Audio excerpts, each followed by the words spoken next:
आप बोलते अब हमसे कमाई दवाई कुछ नहीं होगा, अब तुम लोग कमाओ हम बैठ कर खाएंगे।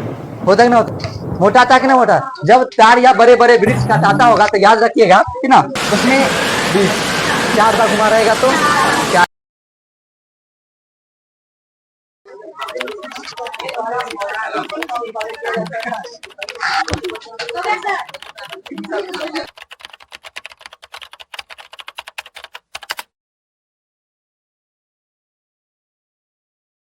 सुनना, क्या समझते हैं प्लांट टिश्यू के बारे में? कौन टिश्यू?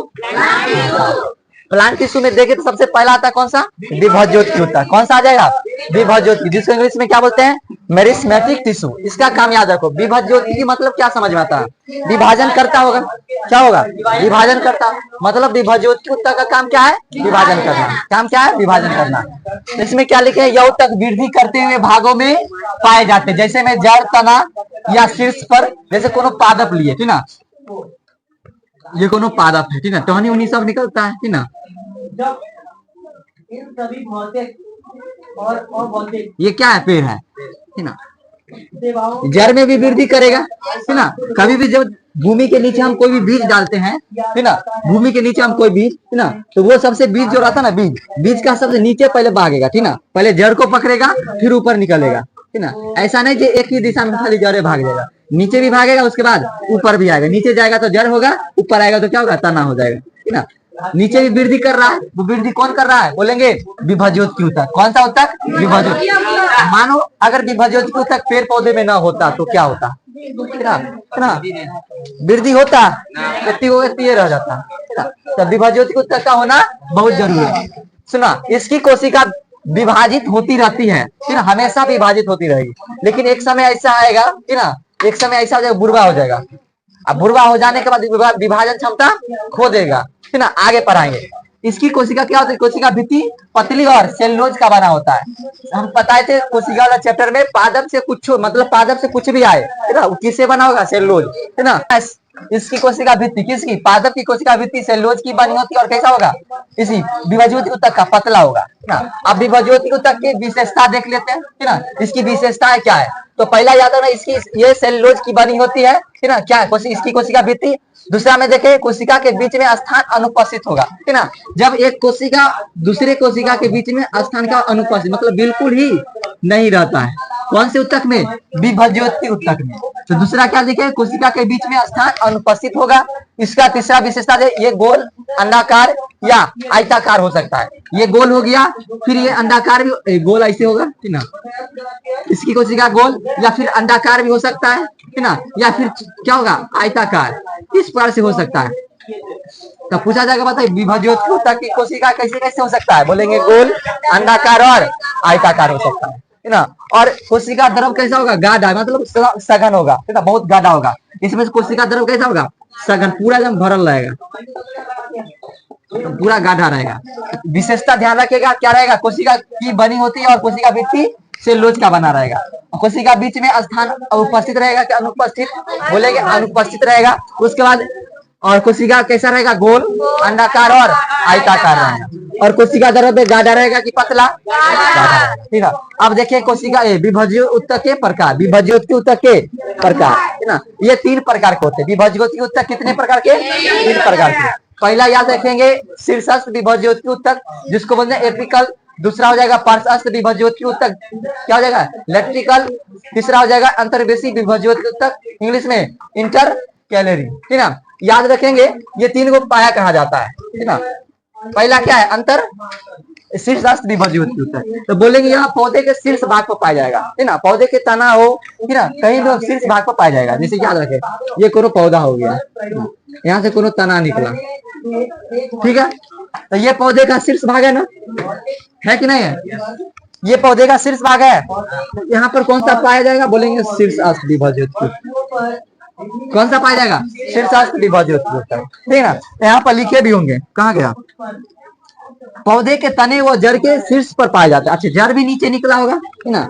जड़ के छोर मतलब आखिरी छोर पर क्या रहेगा, कौन सा उत्तक, मतलब आखिरी छोर पर कौन सा उत्तक रहेगा, शीर्षस्थ। अब तना भी देख लेते, तना का जो आखिरी छोर रहेगा वहां पर कौन सा उत्तक रहेगा, शीर्षस्थ विभज्योति की उत्तक। शीर्षस्थ विभज्योति क्या करेगा, शीर्ष पर पाया जाएगा, शीर्ष को नामारते चल जाएगा। देखता होगा कोई भी पेड़ पौधा रहेगा ना, बचपन में तो छोटा रहेगा लेकिन धीरे धीरे धीरे धीरे बड़का हो जाता है, होता है कि नहीं होता। तो कौन से उत्तक कारण, शीर्ष अस्त विभज्योत की उत्तक के कारण, है ना। तो पूछा जाएगा बताइए शीर्ष अस्त विभज्योत की उत्तक कहाँ पाया जाएगा, तो बोलेंगे पौधे के जड़ या तना के शीर्ष पर, पौधे के जड़ या तना के शीर्ष पर। समझ में आया, यह पौधे के जड़ व तने के शीर्ष पर अवस्थित होता है। यह उत्तक पादपों की लंबाई बढ़ाने में मदद करता है। अगर ये भी ना रहता तो पादप की लंबाई नहीं होगा, भुटुक हो जाएगा, है ना।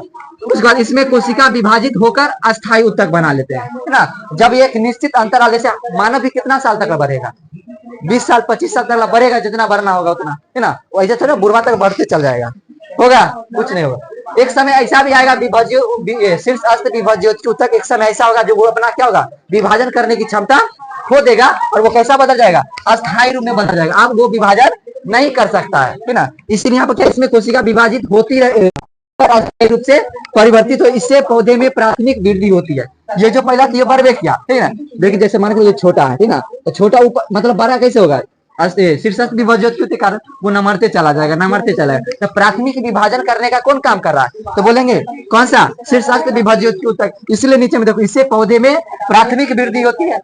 तो पूछा जाएगा बताइए प्राथमिक वृद्धि किससे होती है, शीर्षस्थ विभज्योत की उत्तक। पौधे में प्राथमिक वृद्धि किससे होगी, शीर्षस्थ विभज्योत की उत्तक। ये धीरे धीरे बढ़ता चला जाएगा, ठीक ना। अब एक समय ऐसा आएगा जिसका विभाजन क्षमता क्या खत्म हो जाएगा, नष्ट हो जाएगा, है ना। क्या हो जाएगा, नष्ट हो जाएगा। तो फिर यह अस्थायी रूप से रुकल रहेगा, अस्थायी होता है। दूसरा आता है पार्श्वस्थ विभज्योत की। पहला तो समझ में आया शीर्षस्थ विभज्योत की, पौधे के जड़ तना के शीर्ष भाग पर पाया जाएगा। दूसरा देखते कौन सा, पार्श्व विभज्योत की उत्तक। तो याद रखना पौधे के बगल से पार्श्व वाले भाग में पाया जाएगा। ये जितना भी है पौधे के, ये कौन सा उत्तक है, पार्श्व वाला भाग, है ना। तो इसी भाग में कौन सा पाया जाएगा, कौन सा उत्तक, बोलेंगे पार्श्व विभज्योत की उत्तक। इसी के कारण पौधे लंबे तो होते हैं लेकिन लंबे के साथ साथ मोटापा भी है। पूछा जाएगा बताइए पौधे में मोटापा किसके वजह से, लंबाई, हाँ हार्मोन, ये लड़का नहीं समझ में आया, हार्मोन भी इस पर काम करता है ना। पादप में भी हार्मोन रहेगा, है ना। याद रखना एक हार्मोन का नाम ऑक्सीन, है ना, ऑक्सीन या ऑक्सीन, है ना, ऑक्सीन, है ना। एक होता है जिब्रेलिन, ठीक है, जिब्रेलिन, है ना। ये दोनों हार्मोन ध्यान सुनना, है ना, कौन सा, ऑक्सीन और जिब्रेलिन। ये दोनों पादप पर हार्मोन होता है, पादप में हार्मोन होता है जो पौधे को लंबाई में वृद्धि कराता है ना। एक तो है शीर्षस्थ विभज्योत की उत्तक, लेकिन हार्मोन अगर पूछे तो बोलेंगे ऑक्सीन या जिब्रेलिन, ठीक है। तो पूछा जाएगा बताइए पादप में लंबाई बढ़ाने का कौन काम कर देगा, बोलेंगे शीर्षस्थ विभज्योत की उत्तक। कौन सा, बोलेगा नहीं, हार्मोन बताओ, तो क्या बोलेंगे, जिब्रेलिन। याद रखेगा मोटापा कौन बढ़ाएगा, लंबाई। यहाँ तक समझ में आ गया। चलिए पूछा जाएगा बताइए शीर्षस्थ विभज्योत की उत्तक कहाँ पाया जाएगा, पौधे के जड़ और तना के शीर्ष वाले भाग पर, है ना। फिर पूछा जाएगा बताइए पार्श्वस्थ विभज्योत की उत्तक, बगल में, है ना। इसे मतलब क्या, इसका क्या होगा, मोटापा इसी कारण होगा। अब आता है कौन सा, अंतर्वेशी विभज्योत की उत्तक, है ना। नोड जानता है, नोड क्या होता है, नोट नहीं दे, नोड, नोड नोड, सुनो बोला पैसा,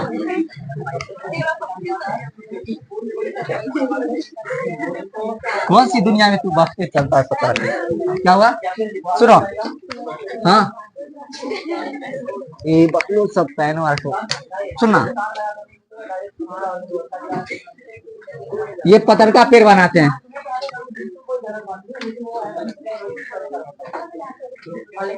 लेकिन इज्जत से। इतना मोट कहाँ होता है ढांचा का पेड़, पत्ता होता है, पत्ता तो देखो। ये क्या हो गया, ये क्या हो गया, पौधे में यही तो रहता है, जड़ तना और पत्ती, है ना। हम पूछे बताइए शीर्षस्थ विभाज्य होती कितना बोलेंगे शीर्ष वाले भाग पर, पार्श्व विभाज्य होती कितना बोलेंगे बगल में, है ना, इसके बगल में। अब पूछा जाएगा मतलब अंतर्वेशी कहाँ रहेगा, अंदर में, पत्ती के अंदर में नहीं बोलेंगे, सुनो सुनो सुनो, बोलेंगे ये नोड दिख रहा है ना, यहीं पर आएगा, है ना, नोड, इसको बोलेंगे नोड। हाँ रे सुनो, बोलेंगे ये कहाँ पाया जाएगा, कहाँ गया रे, अंतर्वेशी उत्तक कहाँ पाया जाएगा, बता। देखो यह पत्तियों के आधार समझ में आ रहा है, हम लोग का आधार क्या पृथ्वी है ना, आधार के भाग है, तो हम लोग आधार का मान पृथ्वी पर हम खड़े हैं, और उसके बाद यहाँ क्या पत्ती कहाँ गया, यह पत्तियों के आधार पर, तो पत्ती कहाँ पर खड़ा है, ये तना पर खड़ा है ना, तना पर खड़ा है ना, ये एगो तना इधर हो गया, तो इसका भी एगो ये क्या हो गया, आधारीय भाग हो गया, है ना, पत्ती के आधारीय भाग पर, और दूसरा क्या है टहनी के पर्व पर, पर्व बोला जाता है संधि, है ना, क्या बोला जाएगा संधि, जहां पर ज्वाइंट रहेगा, है ना, यहाँ पर ज्वाइंट नजर आ रहा है, यहाँ पर ज्वाइंट नजर आ रहा है, यहाँ पर ज्वाइंट नजर आ रहा है, इस सब पर कौन सा उत्तक पाया जाएगा, अंतर्वेशी उत्तक, कौन सा उत्तक, अंतर्वेशी उत्तक। पूछा जाएगा शीर्ष विभाज्य ज्योति उत्तक शीर्ष पर, पार्श्व विभाज्य ज्योति उत्तक बगल में, अंतर्वेशी उत्तक याद रहेगा। पूछा जाएगा बताइए विभाज्य ज्योति उत्तक लंबे, आयताकार, गोल या चौकोर हो सकता है, हो सकता है ना। और उसके बाद बताया अच्छे तीनों कंप्लीट हो गया, शीर्षस्थ विभाज्य ज्योति उत्तक, है ना, पार्श्व विभाज्य ज्योति उत्तक और अंतर्वेशी विभाज्य ज्योति उत्तक, ये तीनों कंप्लीट है। पूछा जाएगा बताइए ये सबसे इसमें पौधे में प्राथमिक वृद्धि कौन करता है, शीर्षस्थ विभाज्य ज्योति उत्तक। अब आते इधर विभेदीकरण, सुनो विभेदीकरण किसे कहेंगे, विशिष्ट कार्य करने के लिए अस्थायी रूप से आकार लेने की क्रिया को क्या कहेंगे, विभेदीकरण, है ना। विशिष्ट कार्य करने के लिए कोई ऐसा कार्य हो, है ना, जो पादप, है ना, विशिष्ट रूप से कार्य करते हो, है ना, वो अपना आकार बदलेगा, क्या करेगा, वो अपना आकार बदलेगा, तो वही आकार अस्थायी रूप से आकार लेने की क्रिया को क्या कहेंगे, विभेदीकरण, क्या कहेंगे, विभेदीकरण। बाकी बात पार्श्व विभाज्य ज्योति समझ में आ जाए, कहाँ रहेगा, जड़ और तना, है ना। अंतर्वेशी कहाँ रहेगा, अंतर्वेशी जहां पर ज्वाइंट रहेगा, है ना, ज्वाइंट, है ना, वहां पर यह पत्तियों के आधार या टहनी के पर्व के दोनों ओर, है ना, पाए जाते हैं। चलिए अब देखते हैं अस्थाई उत्तक। अब ये विभाजन कर करके अब क्या हो गया, अब विभाजन करने की क्षमता खो दिया है, अब कैसा बन जाएगा, अस्थायी रूप से बदल जाएगा, पेड़ पौधे भी अब अस्थायी बदल जाएगा। अस्थायी उत्तक को क्या बोलेंगे, परमानेंट टिश्यू, है ना। चलिए ये अब क्या होगा, ये अपना विभाजन करने की क्षमता खो देगा, आप विभाजन करने की क्षमता इसमें है नहीं, आप बैठ कर आराम से मुंह देखेगा, उधर टुकुर देखेगा, है ना। सुना तो विभाज्योति उत्तक विभाजन करके अस्थायी उत्तक में परिवर्तित हो जाता है, इसमें विभाजन की क्षमता नहीं होती है। आकृति या संरचना के आधार पर यह कितने प्रकार के, दो प्रकार के, कितने प्रकार के, दो प्रकार के, सरल अस्थायी उत्तक और जटिल अस्थायी उत्तक। सरल अस्थायी उत्तक को बोलेंगे simple permanent tissue, SPT simple, SPT simple permanent tissue. जटिल अस्थायी उत्तक को, जटिल को कॉम्प्लेक्स परमानेंट टिश्यू। पूछा जाएगा मतलब अस्थायी उत्तक कितने प्रकार के, दो, कौन कौन, सरल अस्थायी उत्तक और जटिल अस्थायी उत्तक, है ना। सरल अस्थायी उत्तक को इंग्लिश में क्या बोलेंगे, सिंपल परमानेंट टिश्यू, और जटिल अस्थायी उत्तक को देख लेता अब सरल अस्थायी उत्तक क्या होता है, SPT, है ना, फुल फॉर्म याद रखेगा, सरल अस्थायी उत्तक कहा जाता है, ठीक है। देखो यह एक ही प्रकार के कोशिकाओं के बने होते हैं, सिंपल है ना। जब बहुत सारे अलग अलग प्रकार से कोशिका आएगा तो ना बोलेंगे जटिल है, बहुत बड़ा कान है ना, तो बोलेंगे जब एक ही प्रकार का, क्या बोलेंगे, जब एक ही प्रकार के कोशिकाओं से बने होते हैं, है ना, कौन सा होता है, सरल अस्थायी, जब एक ही प्रकार से कोशिकाओं के बने होते हैं इसको बोलेंगे सरल अस्थायी उत्तक। कोई सिंपल ये क्या है, सिंपल है, कोशिकाओं के समूह को उत्तक कहेंगे। जब एक ही प्रकार के कोशिका बने होते हैं तो उसको क्या बोलेंगे, सरल अस्थायी उत्तक, सिंपल परमानेंट टिश्यू।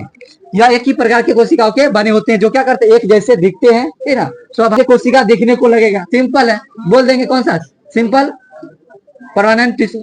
अब याद रखें इसमें आप जटिल अस्थायी उत्तक आ जाएगा, कैसा आ जाएगा, कॉम्प्लेक्स परमानेंट टिश्यू। इस प्रकार के उत्तक को सरल अस्थायी उत्तक छोड़ो। अब जटिल अस्थायी उत्तक, ये विभिन्न प्रकार के कोशिका आपस में आके जुड़ जाएंगे, है ना, बहुत सारे अलग अलग कोशिका, है ना, जैसे ये, है ना,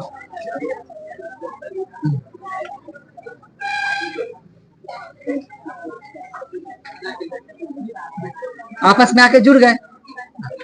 ये तो सिंपल था। हाँ भाई ये क्या है, सिंपल है, एक लेयर में, ठीक है। लेकिन आप कैसा आ गया, बहुत लेयर आ गया, ठीक ना, ये वो लेयर और आ जाएगा, ठीक ना, वो अलग अलग प्रकार का। यहाँ पर कैसा हो जाएगा, जटिल हो जाएगा, कॉम्प्लेक्स हो जाएगा। क्या हो जाएगा, कॉम्प्लेक्स हो जाएगा। इसको तो आगे पढ़ेंगे, पहले इसका प्रकार देख लेते हैं। सरल अस्थायी उत्तक कितने प्रकार के हो जाएंगे, 3 प्रकार के। कितने हो जाएंगे, 3 प्रकार के। एगो इंग्लिश में याद है, तुतक क्या है, ठीक ना, इंग्लिश में याद रखो, ठीक ना। क्या है, पैरन कायमा, कॉलन कायमा और एस्केलेन कायमा। पहला पैरन कायमा, दूसरा, तीसरा। तो सरल अस्थायी उत्तक के 3 प्रकार, सरल अस्थायी उत्तक के 3 प्रकार और अस्थायी उत्तक के 2 प्रकार, सरल अस्थायी उत्तक के 3 प्रकार। इसका प्रकार याद रखेंगे, ठीक ना। पहला हो जाएगा पैरन कायमा, दूसरा कॉलन कायमा, तीसरा एस्केलेन कायमा, ठीक ना। सरल अवस्था उत्तक 3 प्रकार के, मृदु पैरन कायमा, कॉलन कायमा, एस्केलेन कायमा, इसको अलग से कल पढ़ेंगे, ठीक है। आज के लिए इतना ही रहने देते हैं, बाकी बात तू लोग